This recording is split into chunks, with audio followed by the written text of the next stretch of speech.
Ассалаумағалейкум, құрметті көрермендер, менің арнама қош келдіңіздер. Бүгін біз ойсыл қара жайында, түйенің пірі, сол жайында айтамыз. Ол кісі, бұл әңгіме негізі шындыққа өте жанасады. Алға жүгірмей қадырай оқып шығайын бірінші. Ойсыл қара Еменде Қаран деген жерде дүниеге келіпті. Өмірінде Мұхамбет пайғамбардың атын естіп бір көруге зар болады. Бірақ қарт шешесіне қарайлап пайғамбарға бара алмапты. Бір күні шешесінен рұқсат сұрап жолға шығады. Шешесі: сен кетіп қалсаң менің жайым не болады? Пайғамбардың үйіне бар да ешқайда бұрылмай кері қайт деп айтады. Ойсыл қара мақұл деп Меккеге жол тартады. Пайғамбардың құтты шаңырағына келсе, оның өзі жоқ екен. Айша анамыз ғана отыр екен. Пайғамбар көршіде сахабалармен сұхбат құрып отырады. Ойсыл қара сәл кідіріп пайғамбарды күтеді.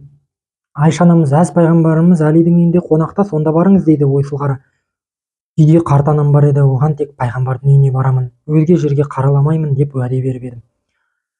Уәденің үдесінен шыға алмаймын деп кейін қайтқан екен. Пайғамбар үйіне келгенде ойсыл қараның келіп кеткенін естиді. Бұрыннан ойсылдың атына қанық екен.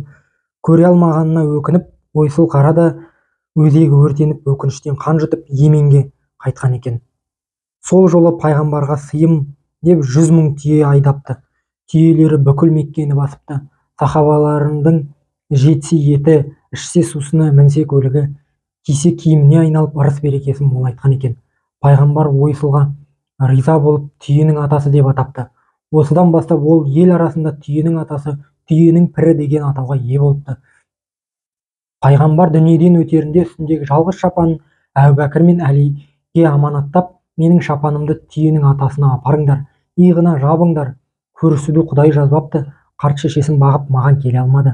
Анасын баққан адам менің ең жақсы көретін үмбетім. Рухымыз көкте пейіште жолығар дейді.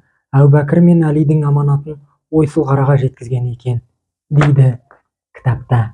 Бірақ та мына жаққа қалдырып кетемін, мына жаққа. Пайғамбарымыз саллаллаху алейхи вассаламның шынымен Уайсыл Қарани деген кісі болған екен Еменде.